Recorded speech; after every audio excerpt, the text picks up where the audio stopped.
Or do you? I am a lifelong Pokémon fan, so there aren't many gaps in my knowledge with regard to the franchise. I mean, maybe there's a couple of deep lore spin-offs beyond my purview, like, I guess there's some pinball games I never bothered with, and a Troze, Pokemon Dash, and Typing Adventure. What the fuck? Point is, when it comes to Pokemon, I generally know my stuff. But there is this one thing that's always been a little beyond me. The Nuzlocke. I know what it is, of course, and I know from where it originated, but aside from that, I've never seriously engaged with it beyond a few short-lived attempts that either failed or were abandoned. I've been entertained by the stories others will tell about their Nuzlocke runs, but that's all it's ever been for me. Brief entertainment for an outside observer. And so I got to wondering, for the player, what is the appeal of a Nuzlocke run of Pokémon? In the course of making this video, I hope to find the answer to that question. I'll be doing that both by attempting and relaying to you my own go at a Nuzlocke run, and by using that run as a jumping off point to discuss related topics that I've already been brainstorming that can hopefully help us arrive at that answer, and maybe more. This is part story, part musings. I guess you could call this a narrative essay. For my own run, I'm going to be playing through my favorite mainline Pokemon game, Platinum. I first got into the games with Generation 4, though I was into the anime long before, so Diamond and Platinum hold a special place in my heart. For the uninitiated, which will be like all of 2 of you, and for transparency, let's first detail what a Nuzlocke run can and generally does entail, and the specific rules of my game before hopping into it. All Nuzlocke runs operate by 3 basic principles. First, you must nickname every Pokemon you catch. Second, you can only catch the first Pokemon you encounter in any given route or area. Third, if a Pokemon faints, it is dead, and you must either release it or permanently store it in a box. Oh, and no saves coming, obviously. From there, many additional optional rules have cropped up over the years for those looking for variants on the base challenge. For the purpose of giving myself a decent shot at this, I'll be appending onto our rule set just a couple. The first encountered Pokemon rule doesn't come into effect until I get myself some Pokeballs, and we can ignore duplicate encounters while going to catch a new Pokemon. That means if my first encounter is a Pokemon that I've already caught, then I can ignore it. Honestly, I'm not yet quite hardcore enough to do a run with a team of 6 Bidoofs.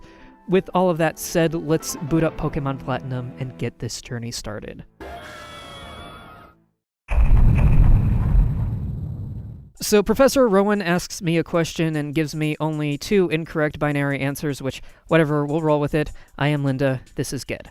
I picked Chimchar as my first Pokemon because Chimchar was actually my first Pokemon. The choice is more sentimental than strategic, I admit, but fuck it, we're also rolling with that. Anyway, the obligatory first rival battle happens, which I power through no problem. Oh, hang up. Wait a minute, oh, hold on, oh no! I guess they don't call Ged the most powerful wizard of Earthsea for nothing. So, by the rules of the Nuzlocke, if you black out, it's game over. As I only had 1 Pokemon, I blacked out. In other words, I game overed at the very first opportunity I was granted. This does not bode well. My first attempt at a Nuzlocke for this video failed in less than 10 minutes. That's, oh geez. Now, for the record, I just kept going. I should have restarted, but all I would have done is scroll through a bunch of text again and pick Chimchar again, which seemed like a giant waste of time, and I don't think it matters all that much when the end result is the same. Just for the record, I'm already operating on 1 failed attempt here. After Lucas kindly explains to little ol' me how to catch a Pokemon, I go and catch a Starly and Bidoof on routes 201 and 202, respectively, and name them Crichton and Danny, respectively. I have a personal naming scheme for my Pokemon in this run, which I shall not divulge, just know that these names mean something to me. Speaking of, it's quite interesting that these runs dictate you name your Pokemon, isn't it? Just with these 3 Pokemon, we're already seeing in play one of the core principles of the Nuzlocke run and maybe of Pokemon in general, building connections with your teams. Names have power. And I'm not just trying to reference Earthsea here again.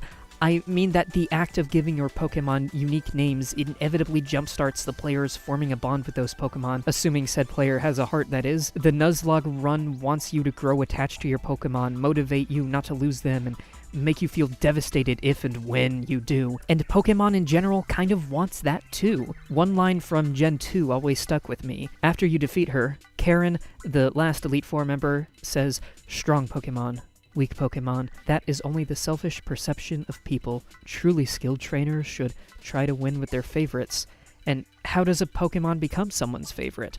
Lots of reasons, sure, but inevitably someone's favorite Pokemon are ones that they use a lot, become attached to. Pokemon, the series, wants you to become attached to its creatures because that makes for a more powerful personal journey throughout each game. For the majority of casual players, Pokemon isn't fun because you planned for each fight, strategized, and executed every match flawlessly.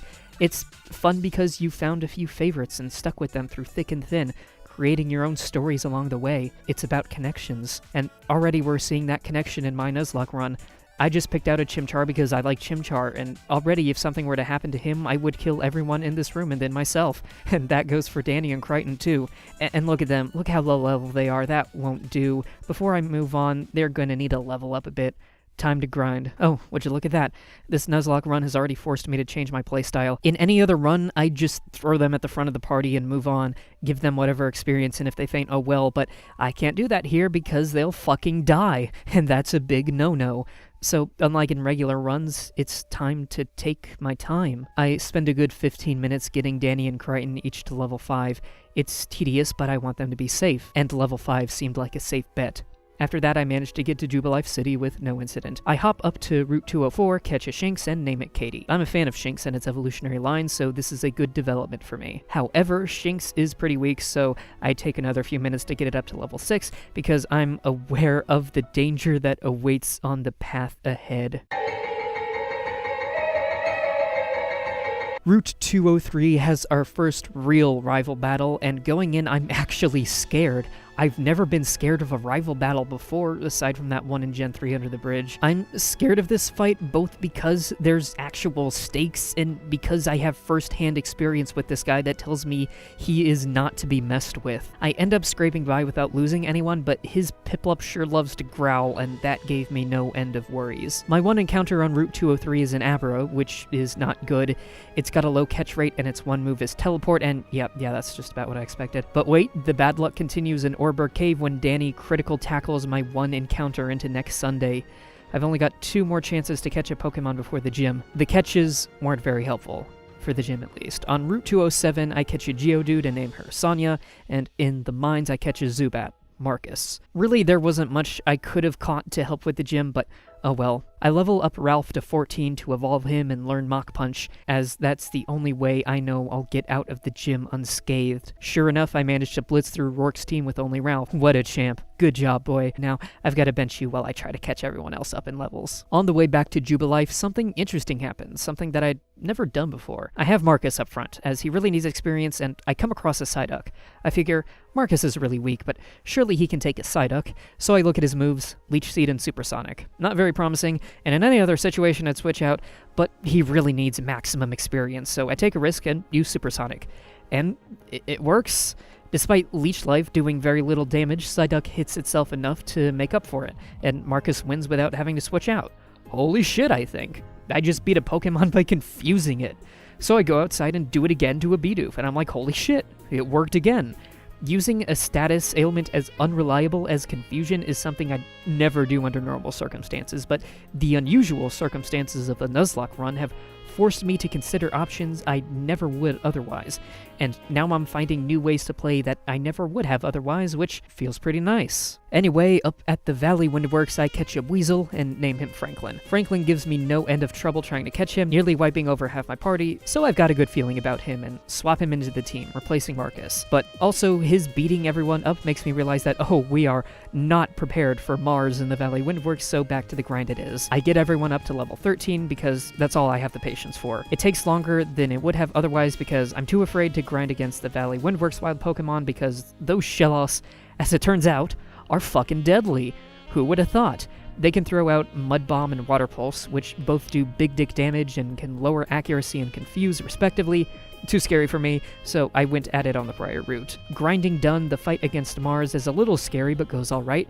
Katie finally learned Spark, so the Zubat was no problem, and Sonya managed to beat the Purugly to death with a bunch of rock smashes while nearly getting beat to death herself. I know it would have been smarter to use Ralph, but hey, he didn't need the experience, she did. And besides, I think that makes me the first ever Pokemon player to successfully use Rock Smash in a boss battle, so that has to count for something, right? After getting drunk from the stress and passing out, just kidding, I don't drink, I wake up to see a tree shaking in front of me. An Apom falls from it, which really resists being caught, but I snag her in the end and name her Hope. She's cute, and 2 normal types would be redundant, so I sub her in for Danny. Sorry girl, your usefulness to the team is at an end. Don't worry, I'll call on you when we need someone to cut trees. On Route 205, I catch one of those cursed Shellos, name it Isaac, and off to the box it goes. On the way to Eterna Forest, both Crichton and Katie evolve, which is good. In Eterna Forest, I catch Angelica the Wurmple after Cheryl nearly murders it, and then a couple of my guys nearly get murdered on the way out, but I eventually arrive in Eterna having lost no one. Before taking on the gym, I pop over to Route 211 to see if I can snag anything good. I get a Meditite, Michael. But then, on my way out, I run into another Meditite, think, what the hell, I can take it, and have Ralph use Ember, but oh shit, it's using Bide. Wait, it's okay, it did half damage, I'm good.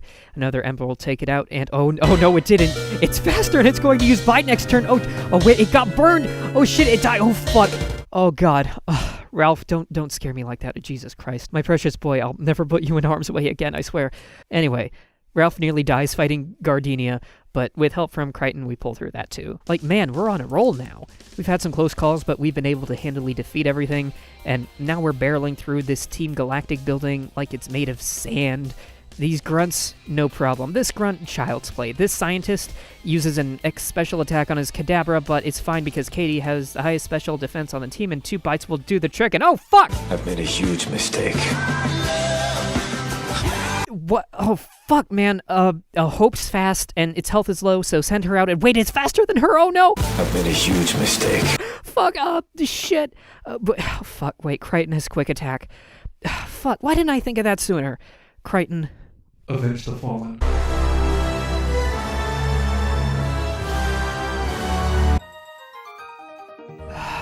My poor judgment has resulted in our first 2 losses, and boy does this hurt.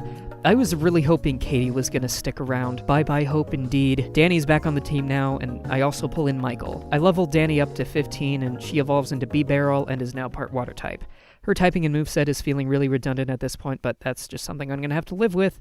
Nuzlocke, baby. But hey, at least Jupiter shouldn't pose as much of a threat.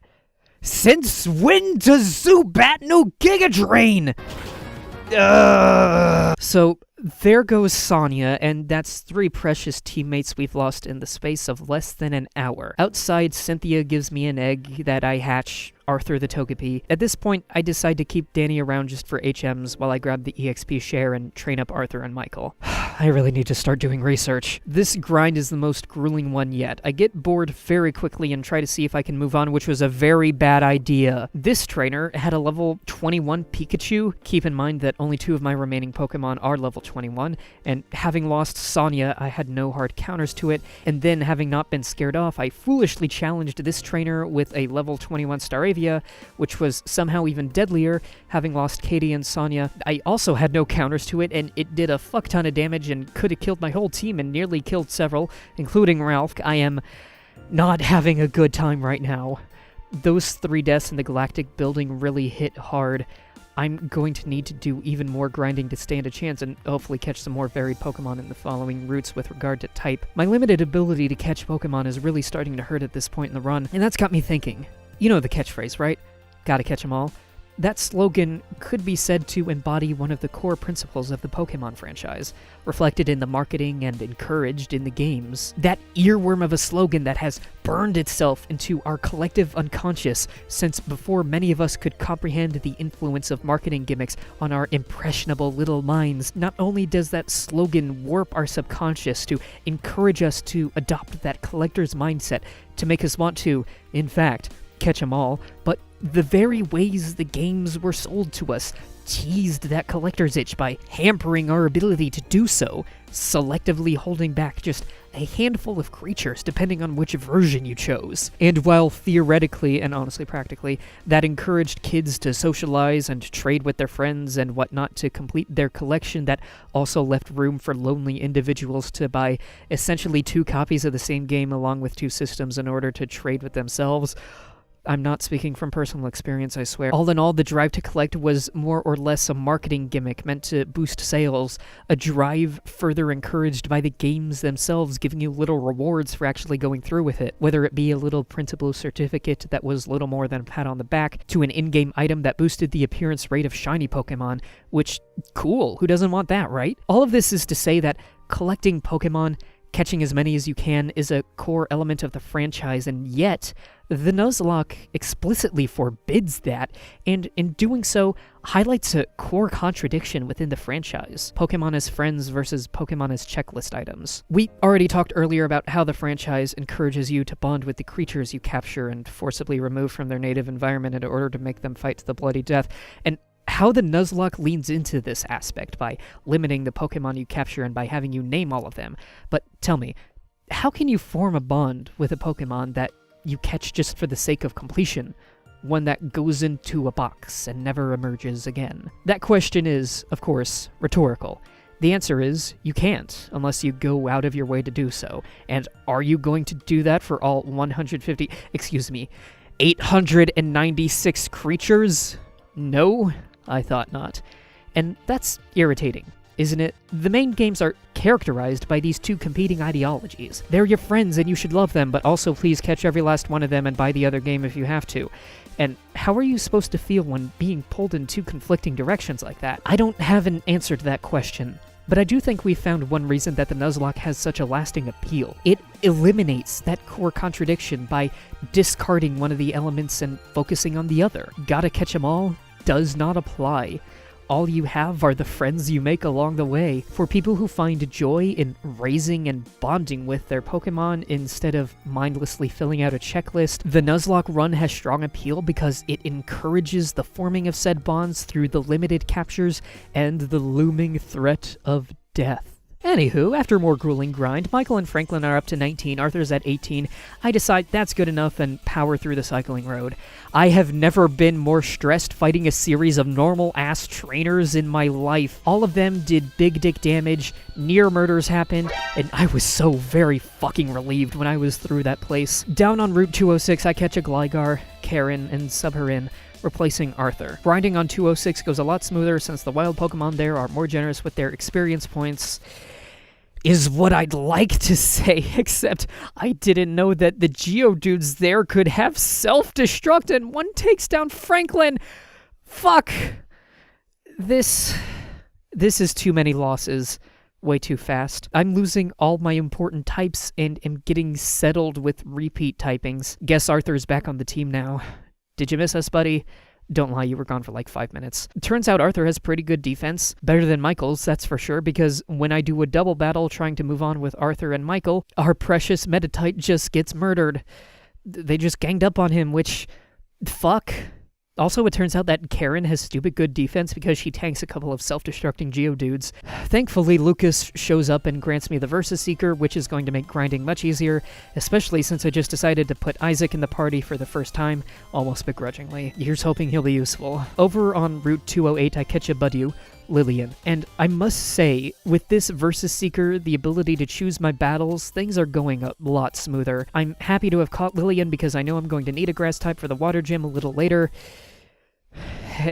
Except Lillian dies to a crit soon after catching her during training. Fuck! Alright, before taking on the gym, I grind up Karen so that she learns Feint Attack, and then another extra couple of levels just to be safe. I also remember that there's an Eevee available, so I pick that up and name it Ian. With the loss of Lillian, I think the best idea is to evolve it into Leafeon, but we'll save that for later. For now, it's gym time. While fighting the trainers, Arthur evolves, so yay for that. I go to fight Fantina, with the plan of tanking through with Karen's Feint Attacks. All's going well until... Miss Magius gets a crit, and one hit kills both Karen and Crichton. I managed to take it out just barely with Ralph, who was confused and was at the risk of knocking himself out, and her last Pokemon isn't worth mentioning. Man, this loss hurts. Before moving on, I decide the smart move is to backtrack so as to evolve Ian, so I do that, and on the way, I finally get a unique encounter in Mount Coronet and catch George the Bronzor. Welcome to the team, bud. Hope you don't die immediately. Some levels later, I work up the nerve to move on and face Ged, and it goes alright. No one dies, so that's the baseline level for alright there. I did goof by forgetting to teach Ian Grassknot via TM before starting the fight, but I still managed to pound that Prinplup into submission. On Route 209, I catch a Roselia, not counting it as a duplicate encounter of Budew, and name her Jean. She should come in handy on the non-zero chance that Ian dies before the water gym. I hope this is not foreshadowing. Luckily, the road to Veilstone City presents no significant issues. In fact, on Route 215, I catch a Kadabra, Alexander, and on the route prior, I fought this trainer with a Hipini that drops 1,255 experience points when you defeat it, which I very happily exploit before challenging Maylene. And you know what? That training was worth it. After getting everyone up to at least level 30 and grabbing a Porygon, Gustav, and Veilstone, I waltz into the gym. George evolves into Bronzong while fighting the trainers, and we proceed to use George's Iron Defense and Mind Powers to explode the brains of all of Maylene's Pokemon. That was pretty painless for once. I'm feeling pretty good about things while I make my way down to Pastoria. I decide to not catch this Graveler out of fear that it knows self-destruct, and instead just move on and fight the trainers and... Wait a minute, Horndrill. Oh fuck, wait, no. Oh...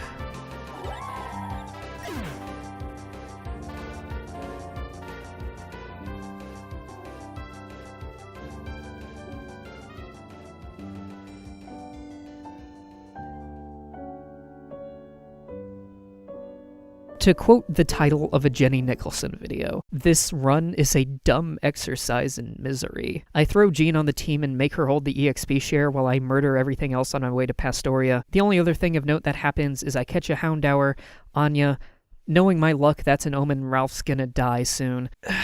Before I tackle the gym, I decide to run through the next route and fight the trainers for experience on Jean and do whatever grinding I need to after. Man, I think Ian's loss hurts the most so far. I mean, it was just so out of left field. What the fuck was I supposed to do about that? Not only was I kind of banking on him for Crash or Wake, but he was pretty cool. I love Leafeon. Fuck! This is pretty miserable. Nope, now my brain cells are fired up again, and I think I've hit on another core appeal of the Nuzlocke run. It forces the player to adapt on the fly, change their strategy when something goes horribly awry. Thus far, based on my experience with this game and some other stories I'm aware of, given the omnipresence of unpredictable critical hits and apparently one-hit KO moves, loss is inevitable. If you play a Nuzlocke run, unless your name is RN Jesus, you will lose your Pokemon, and once that happens, you either adapt or die. In normal runs, you don't have to worry about that. If you're banking on one Pokemon to carry you through a particular gym and it faints, you still have it. And even in the worst case scenario, if it faints during a boss or gym and you have no revives, chances are players like us who have played a lot of these games in our days have a team full of decently leveled Pokemon that can take care of the rest of the fight. Nothing is ever stressful because you always have options at your disposal, and even if you lose, you can always try again, maybe after leveling up some. But here, just one loss can be devastating. If you were banking on that one Pokemon for that one boss and it dies beforehand, there are good chances just having the rest of your team won't cut it.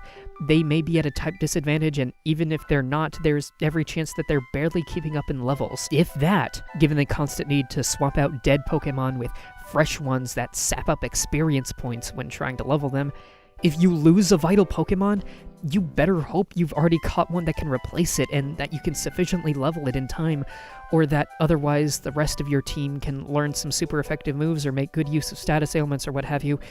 You have to change your strategy on the fly, do or die.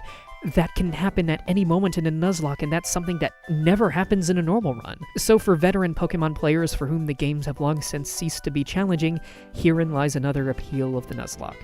It challenges you to adapt at a moment's notice, sets actual stakes, and contains the ever-present looming threat of a true irreversible loss state. I am lucky that I happen to have Jean on standby to replace Ian. Without her, I might have been very, very boned. Moving on, while going through Route 212, I catch a Quagsire and name her Ren. I totally forgot that there was a rival fight before the gym, but I defeat him without too much worry, and the fight with Wake goes by with a bit more worry, but still, no one dies, and Jean was very helpful. Bless you, girl.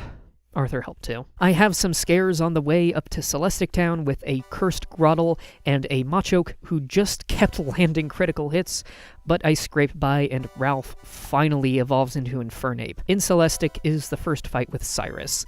Ralph fists Sneasel to death, Arthur shocks Golbat into submission, and Isaac drowns Murkrow. That done, it's off to Canalave City. On the way, I catch a Tentacool and name it Naomi. In Canalave, I completely forgot that there's a rival battle here. This is now a pattern, so that's sudden. And in the middle of it, his Empoleon gets off a crit on Jean, so she's dead. I'm hurt, but also I'm burned out at this point, so it doesn't bother me as much as the others. You did good while you were with us, Jean. Rest in peace. On the bright side, I don't have to choose between her and Arthur when I pick up that shiny stone in Iron Island. Arthur is now Togekiss. Also, Riley gives me an egg. I wonder what that'll hatch into. Anyway, I go take on the gym, and Ralph very nearly dies again to one of the trainers because I'm an idiot, but he pulls through, and then he and Isaac proceed to sweep through Byron's team with one-hit kills. Ralph and Isaac. At this point, they're my heroes. At this point, before progressing the story, I do kind of a goof. I was waiting until I got strength to explore Wayward Cave because for some reason I remembered needing it to access the second floor, but it turns out you don't, so I don't know what the hell I was thinking. Anyway, I was hoping to catch a Gibble, but I run into an Onyx instead and I kill it out of spite. Moving on with the story, Explosion at Lake Valor, time to check that out. The Galactic Grunts and the Commander present no challenge, neither do those at Verity. Time to go north. Up on Route 216 I catch a Snover and name him Micah. Then I fly back down to south, hatch that Riolu, name it Alma, and box it so I can get Micah on my team and give him that EXP share. I know in the future I'm really going to need an Ice type, since my Gibble plan didn't pan out, so that's what I do. I wait for night to fall before heading on to Route 217, as a specific Pokemon that I want to catch only appears at night, and lo and behold I managed to find it. I catch a female Snorunt. Crystal. As I already have Micah, Crystal's going to be in the box as a backup ice Pokemon in case Micah dies, but I am happy to have her. Before taking on Candace in the gym, I fly down south to pick up the Flamethrower TM, the location of which I totally remembered and didn't have to Google. One of the gym trainers gives me a scare, nearly killing Isaac with an Earthquake, but he pulls through. After which, he and Ralph again sweep the gym leader's team. Man, Ralph and Isaac, they are just powerhouses. Never thought I'd be saying that about a Gastrodon. Hopefully I'm not jinxing anything by saying this. After that's a whole lot of story and Team Galactic stuff. Ged learns Humility at Lake Acuity. I pick up the TM for Ice Beam and teach it to Micah. I storm the Team Galactic HQ, at the top of which I do the second battle with Cyrus. He hits hard, but I pull through without anyone dying. In fact, I'm the one who for once gets blessed with crits when otherwise I might have been in trouble. Hopping on over to Mount Coronet, I get lost for just a little bit, but then pump Arthur full of the 4 rare candies I've picked up along the way because I know I'll need him for the last Cyrus fight, but also he's no longer my sturdiest player. At the summit, Ged and I team up to take down the Galactic Commanders one last time, and I never swap out George. After being extra lost in the Distortion world for a good minute, it's finally time for the last fight with Cyrus. In short, we take some hits. No one dies. To be fair to Cyrus, he's the one guy who pulled a sneaky on me by swapping out one of his Pokemon, which threw me for a loop for that turn, but I swap in turn and carry on like normal, murdering all of his not-friends. Then I face off against Giratina, and, after listening to its dope-ass battle theme for a bit, chuck a Master Ball at it because fuck you, it could seriously murder my guys and it could be useful if any of them die between now and the Elite Four. We're in the endgame now. I head over to Sunyshore City and Isaac sweeps the Volkner's team with Earthquake. I must say I never thought that a Shellos I caught almost out of spite toward the start would stick around so long and end up being so important, and I'm really proud that he's still with us. I go north, surf through Route 223, and make my way through Victory Road with no significant issue. We're here, the Pokemon League. Before going forth with the finale, I take a lot of time to train all 5 of my team members up to level 55, because I am only getting one shot at this, and I am not throwing it away. I'm sorry, I can't stop listening to Hamilton. First things first, the last battle with Ged. Nothing on his team scares me too much anymore except for his Empoleon, but Isaac's got Earthquake, so that's no issue. Wait a minute, no.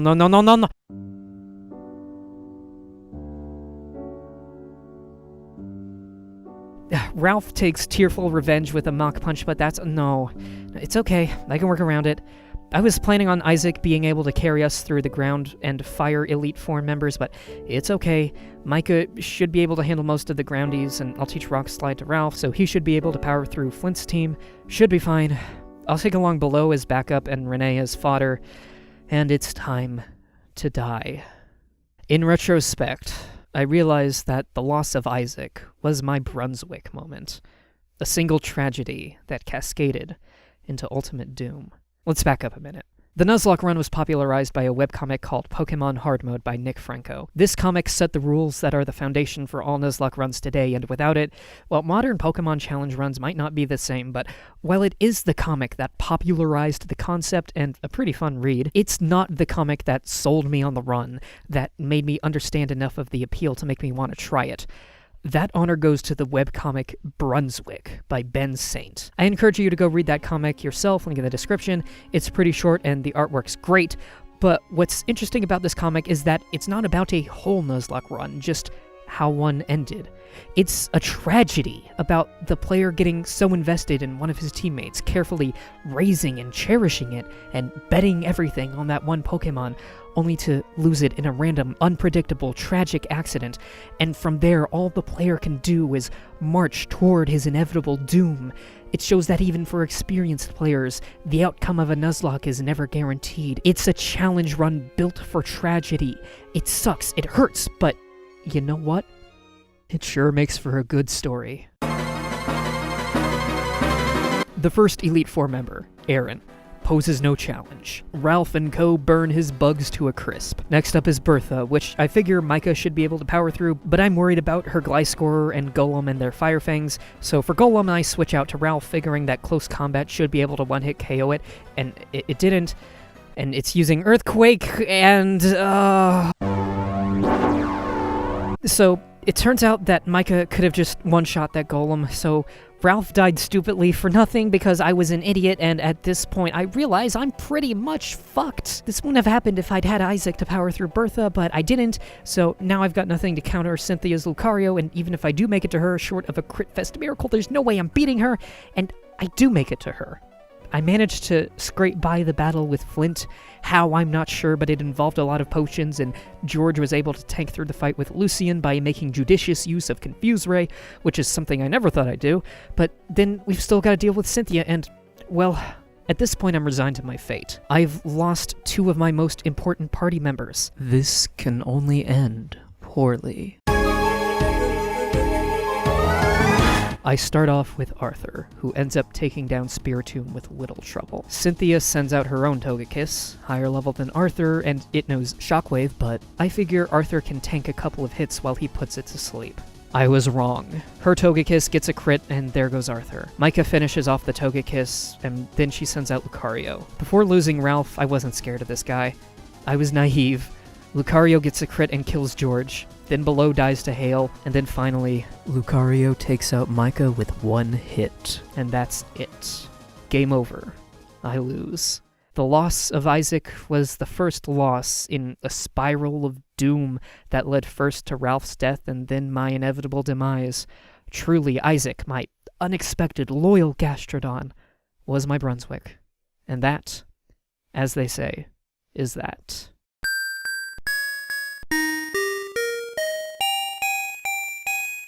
So, what was the point of all of that misery? What did we learn? Throughout this whole experience, I think I've pinned down about 3 main appeals of the Nuzlocke run, 2 of which we've already discussed, and the last of which I've only hinted at and will get into shortly. The first appeal is the bonding element. By discarding Pokemon's most prominent marketing gimmick, the Nuzlocke amplifies another core appeal of the franchise, the ability to bond with a set of creatures all your own, an element that might be muddled if you had incentive or indeed ability to capture more. For my part, I never expected Ralph, Isaac, George, and Arthur to end up permanent party members that lasted until the end, but I'm glad they did. Without the rules of the Nuzlocke, I would have completely missed out on all but Ralph. The second appeal is the challenge the run presents.